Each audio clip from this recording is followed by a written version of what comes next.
بسم اللہ الرحمن الرحیم الحمد للہ رب العالمین والصلاة والسلام علی سید الانبیاء والمرسلین۔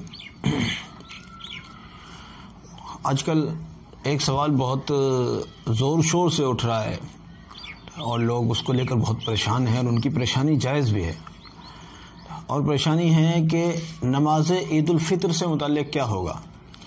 اس بار تو لاک ڈاؤن ہے اور لاک ڈاؤن آگے بڑھنے کا یقینی امکان ہو گیا ہے، یقین ہے ہی ہے کہ آگے بڑھنا ہی بڑھنا ہے، اور ملک کے حالات بھی ایسے ہیں کہ آپ شراب خانوں پر لمبی سے لمبی لائن لگائیں کوئی مسئلہ نہیں، اور اب تو ٹرینیں بھی کھل گئیں، کچھ بسیں بھی کھلی ہیں، کسی نہ کسی حد تک مارکیٹ میں بھی کچھ ڈھیل ہے، تو سب چیزوں میں چھوٹ ہے۔ اگر نہیں ہے تو مسجد جانے کی چھوٹ نہیں ہے۔ واہ واہ واہ واہ، کیا کہنے ہیں بھائی ملک کی سوچ کے۔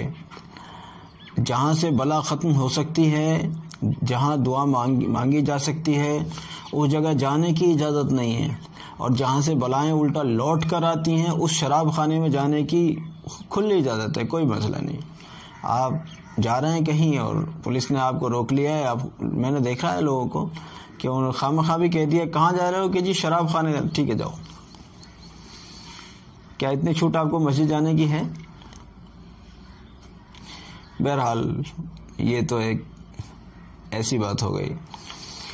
اسی کے تناظر میں یہ مسئلہ پیدا ہو رہا ہے کہ عید الفطر کی نماز کا کیا ہوگا۔ مجھے بڑا تعجب ہوا، میں نے ایک ویڈیو دیکھی، اور اصل میں یوٹیوب پر سب طرح کے لوگ بیٹھے ہوئے ہیں، صلاحیت مند بھی بیٹھے ہیں، بیوقوف بھی بیٹھے ہیں، سب طرح کی دنیا ہے۔ ان صاحب نے کہا کہ عید والے روز 9-10 بجے کے بعد، یعنی 9 بجے کے بعد زوال سے پہلے 2 رکعت نماز شکر پڑھ لیجئے اور بس۔ استغفر اللہ، یہ کیا بات کہی؟ نماز شکر پڑھ لیجئے، یہ کیا بات ہے؟ اس سے نماز عید ختم ہو جائے گی، نماز عید کی ادائیگی ہو جائے گی؟ بھلا عجیب آدمی ہے۔ ایک بڑا مشہور چینل ہے، اہل سنت حضرات کا چینل ہے وہ، اور میں نے اس کے سبسکرائبر دیکھے، بڑا مشہور ہے وہ۔ نام وام تو میں نہیں ذکر کرنا چاہتا، خواہ کے لوگوں کا کیا نام ذکر کرنا۔ وہ اللہ کا بندہ، وہ اللہ کے بندے ہی کہہ رہے ہیں کہ بھئی عید الفطر والے دن 9 بجے کے بعد 2 رکعت صلاۃ الشکر گھر میں پڑھ لیجئے، نماز عید ہو جائے گی۔ یاد رکھیے گا ہرگز ایسا بھی نہیں ہے، ہرگز بھی ایسا نہیں ہے۔ میں کسی پر، میرا مقصد تنقید بالکل بھی نہیں ہے، میں تنقید کا مزاج نہیں رکھتا، میرا مقصد تنقید نہیں ہے، بس میرا مقصد صحیح بات کو اشکار کرنا ہے۔ جس طرح سے آپ جمعے کی نماز گھروں میں پڑھ رہے ہیں، اسی طرح سے عید الفطر کی نماز گھر میں پڑھیے۔ اگر اللہ کرے کوئی چھوٹ مل جاتی ہے تو سب سے ترجیح عیدگاہ، اس کے بعد پھر مسجدیں، اور یہ گھر والی بات تو سب سے لاسٹ میں ہے، کیونکہ ہم گھروں میں قید ہیں لاک ڈاؤن کے نام پر۔ تو ایسی صورت میں مجبوراً آپ گھروں میں نماز عید الفطر پڑھیے۔ اب رہ گئی بات خطبے وغیرہ کی کہ جی خطبہ کیسے ہو، یہ وہ وغیرہ، تو جیسے آپ جمعے کا خطبہ پڑھ رہے ہیں ایسے ہی آپ عید کا خطبہ بھی پڑھیں۔ اگر اللہ توفیق دے اور آپ کو یاد ہے تکبیرات تشریق، اللہ اکبر لا الہ الا اللہ اللہ اکبر وللہ الحمد، تو بہتر ہے کہ آپ تکبیرات تشریق بھی اپنے خطبے میں شریک کریں۔ لیکن میں بار بار کہتا ہوں کہ چونکہ دینی صلاحیتیں بالکل زیرو ہیں، تو اگر آپ کے وہ یاد نہیں ہیں تو لکھ لیجئے کہیں ہندی میں، اردو میں، جس میں آپ کو آسان ہو، لکھ کر پڑھ لیجئے۔ ایسا بھی آپ نہیں کر سکتے ہیں، شامت ہی آ گئی ہے بالکل آپ کی مطلب کسی کی، بھئی آپ کو ہر ایک کو نہیں کہہ سکتے، میں دینداروں کی بہت قدر کرتا ہوں، ہر ایک کو نہیں کہہ رہا ہوں، جس کی آئی ہے بس اسی کو کہہ رہا ہوں۔ اگر مان لیجئے کسی کی اتنی شامت آ گئی ہے کہ وہ بیچارہ دیکھ کر بھی نہیں پڑھ سکتا، تو بھائی جیسا بھی خطبہ آپ پڑھ رہے ہو، خدا کے واسطے ایسا ہی پڑھ لو، جیسا بھی پڑھ رہے ہو کم سے کم پڑھو تو صحیح، کرو تو صحیح، کچھ کرو تو صحیح۔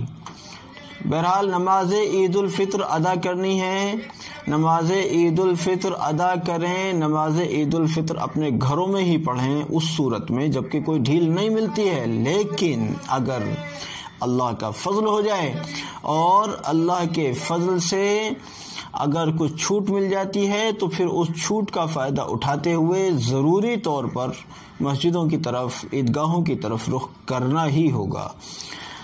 ویسے حیرت ہے، بالکل ملک بالکل خاموش رہتا ہے، کسی نے بھی نہیں کہا کہ جب شراب خانے کھل سکتے ہیں تو مسجدیں کیوں نہیں کھل سکتی ہیں؟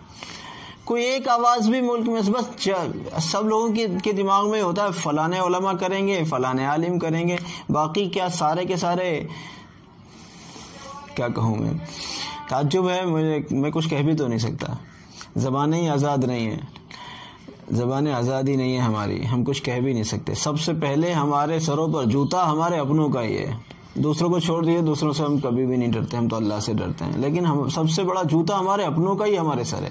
سب سے پہلے لان تان کرنے کے لیے ہمارے اپنے ہی میدان میں آتے ہیں، لیکن ان لان تان کرنے والوں سے کوئی یوں بھی تو پوچھے کہ کم سے کم تم کہو تو صحیح، زیادہ سے زیادہ تمہاری سنی تو نہیں جائے گی، کہو تو صحیح، جب شراب خانوں پر 3-3 کلومیٹر کی لائنیں لگ سکتی ہیں تو مسجدیں کیوں بند کر رکھی ہیں؟ ہمارا رمضان ہے، مسجد ہماری جان ہے، ہماری جان لے لو، ہمارا سارا مال لے لو، لیکن ہمارے لیے مسجدیں کھول دو، مسجدیں ہمیں اس سے بھی زیادہ عزیز ہیں۔ کیوں نہیں مسجدیں کھولی جا رہی؟ جب شراب خانے کھل سکتے ہیں تو مسجدوں سے کیا دشمنی ہے؟ کیوں مسجدیں نہیں کھلتی؟ کوئی بولنے والا ہی نہیں ہے، کسی کو ضرورت ہی نہیں ہے۔ اصل مسئلہ یہ ہے، اصل مسئلہ ہے کسی کو ضرورت ہی نہیں ہے، اور جن کو ضرورت ہے وہ چوہوں کی طرح سے اپنے گھروں میں چھپے بیٹھے ہیں، وہ چاہتے ہی نہیں کہ ہم کم سے کم حکومت سے بات کریں، حکومت کے سامنے اپنی بات کو رکھیں تو صحیح۔ آپ قانون کے دائرے میں رہ کر اپنی بات کو رکھیں گے، آپ کو کوئی کھا تو نہیں جائے گا، آپ فسادی تو نہیں ہیں، آپ کو فساد تو نہیں کرنے کے لیے کہا جا رہا ہے۔